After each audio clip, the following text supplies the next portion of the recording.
Hey YouTube, YugiRox97, here with a deck profile of Zombies post Generation Force. The sneak peek was today, and we got some support, including Pain Painter and Blue Blooded Oni. And the deck is really good. I think it's really underrated, and can really do some really explosive plays that make your opponent just like start crying. It's not that bad, but the plays you can do with this deck is really explosive, and I really like the deck and how it's been running. But I'm just gonna show you the deck profile. On Gores, it's the Boss Monster because I don't run Dark Armed because I think it can be kind of dead. Same thing with Kais. Triple Goblin Zombie. It's just the floater. You sync with them and you just +1. Double Zombie Master just gets the deck up and running. He's a pretty good target for Goblin Zombie. I either get him or Mizuki or Plague Spreader, because these are dead cards that you pitch to get the deck set up. Sorry guys, I have a cold, so I'm like sniffling. But these cards are just staples in Zombies, always have been since they came out. So new support, we got Pain Painter, who won me a match because he is completely good. Archfiend Zombie Skull is absolutely ridiculous. Okay, you target up to 2, and you can go Gotchi, or which isn't that great, but you can go Archfiend Zombie Skull or Armory Arm, and you can just Zombie Master, special him, sync for just a level 6. He's just really good. He's Plague Spreader, so he's treated as Plague Spreader, actually. He's really good. He's like the best new support. Blue Blooded Oni is pretty good too, but it's more like Pain Painter is more the synchroer, and this one's more like the Exceeder. You Exceed, you play him, like you play Utopia, you remove one from a Utopia, special summon to level 4, and you Exceed again. Because it has to be a level 4.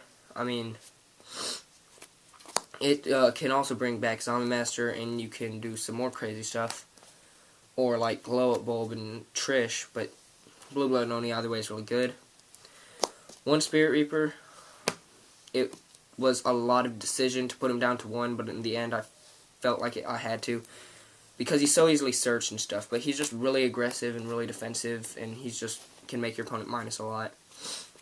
Pyramid Turtle, just another floater that pluses when he dies by battle. Plant Engine, 2 Lone Fires, just the toolbox for your Dandelion, Glow Up Bulb, and Spore, which just leads you to more synchros and give you more outs. 1 Debris, because I found 2 that was a little too much. I didn't like 2.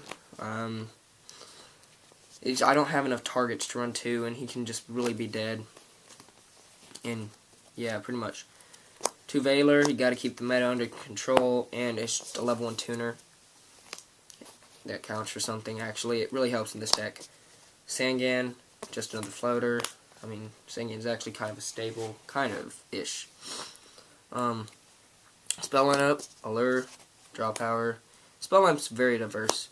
Book of Life, just 1 because it can be kind of dead, like they don't have a monster, or you don't have a zombie.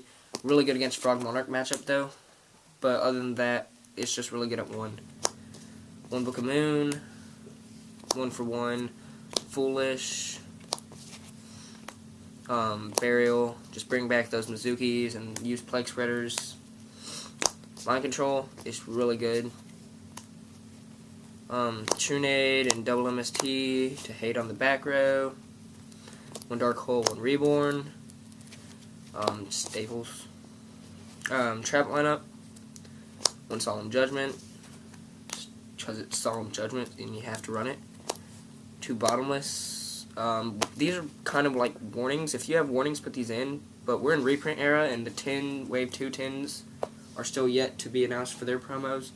And I'm not going to spend my money on warnings in this scary part of Yu-Gi-Oh! 1 Compulse, Deep Prison if you have it. I got rid of my Super Deep Prisons because it's getting reprinted. When called, generic revival is good in zombies because you bring back Zombie Master and you just start everything again. Mirror Force, Torrential. So that was the main deck. I like the main deck lineup. Extra deck, you got your ugly tokens because your computer sucks at printing cards. So you just stare at them and wonder why they're so ugly. But you need these tokens, your ugly tokens. Double formula, if you run the plan engine, you have to run this, Shooting Star and drawing a card. Well, it leads you to Shooting Star and you plus when you bring them out. Armory Arm, level 4, lets you sink into bigger things. Cataster, it's just level 5, and I don't have Hyper Librarian. Brio, like the boss monster of the deck. Urquiza, just really good in the plant matchup. These are your Zombie Synchros, Archfiend Zombie Skull, now available because of Pain Painter. Revive King of Dez, because I don't run Doom Kaiser because, like, Plague Spreader's the only average target, maybe. And I side Zombie World, but no, I don't really like Doom Kaiser. Black Rose, Below the Field, Stardust, Scrap Dragon, these are your level 8s. Trish, just level 9, you go into 9, super easy because of Glow Up Bulb. Shooting Star, sorry. Shooting Star because you can get this like first turn. It just leaves your opponent with little answers unless they're running Monarchs. Utopia and Gotchi Gotchi. These are your most that you go into. So, gosh, I'm sorry. So that was the deck profile. It's been working really, really well. So don't forget to subscribe and like and comment if you saw something that you might want me to change, and I will definitely take it into consideration. Always tweaking this deck. Yeah, pretty much. So just just remember to subscribe and like. This was Yu-Gi-Oh! Rocks 97 by YouTube.